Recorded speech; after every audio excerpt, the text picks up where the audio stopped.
This is the thinking effect. In 5 minutes, we're going to tell you 3 ways to deal with it when you're feeling overwhelmed.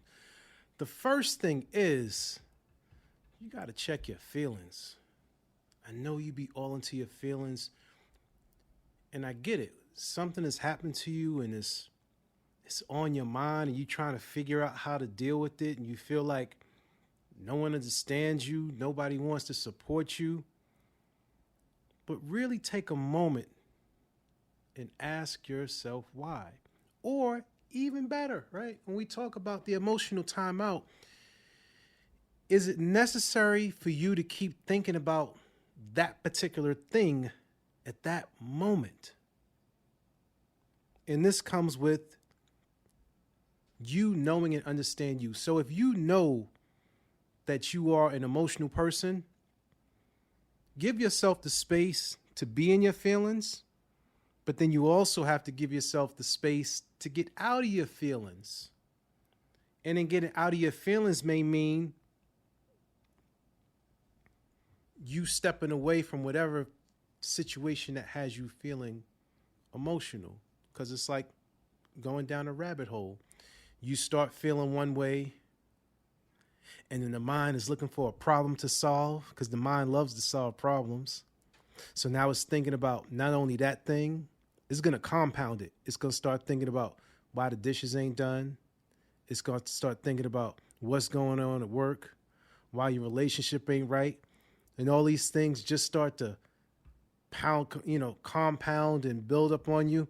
And now your mind is trying to figure out all these things. And even as sophisticated as the mind is, you as the individual, you trying to figure out one thing. But if you can't figure out the one thing and now you've compounded it with 5 more things, what do you think is going to happen? So you gotta chill out. You gotta chill out.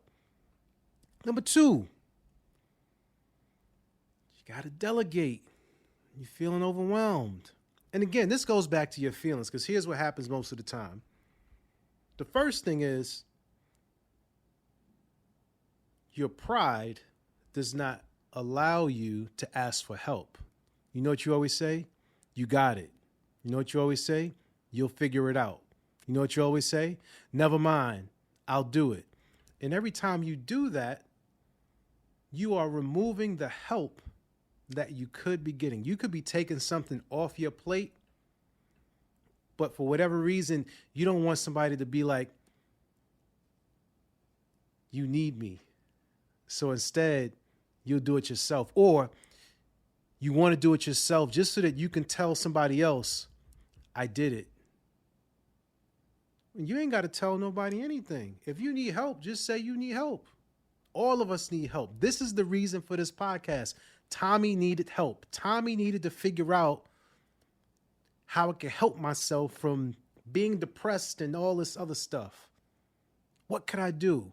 I could talk. The audience is invisibly my therapist. You're helping me. I'm helping you. This is how this relationship works. We help each other. You show up, you interact. Cool. You learn something. I learned something. We have these techniques and strategies to help you do your daily best. So if you can't do everything, delegate, ask for help. Where you can't afford to, swallow your pride, ask families and friends. Where you don't want to ask family and friends, look for services that there is almost help for almost every type of service that you can imagine. Volunteers and all that. But you got to get out your feelings, be like, oh, I don't want to ask somebody, leave my kid, do this. If you need the help, ask for it, okay? Third thing, and which is my favorite, you got to write it down. When you write it down, you will then allow yourself to hear your thoughts. So those are the 3 things that I recommend, okay? You have to take a break emotionally, delegate, and write it down. This is the thinking effect, where we help you do your daily best.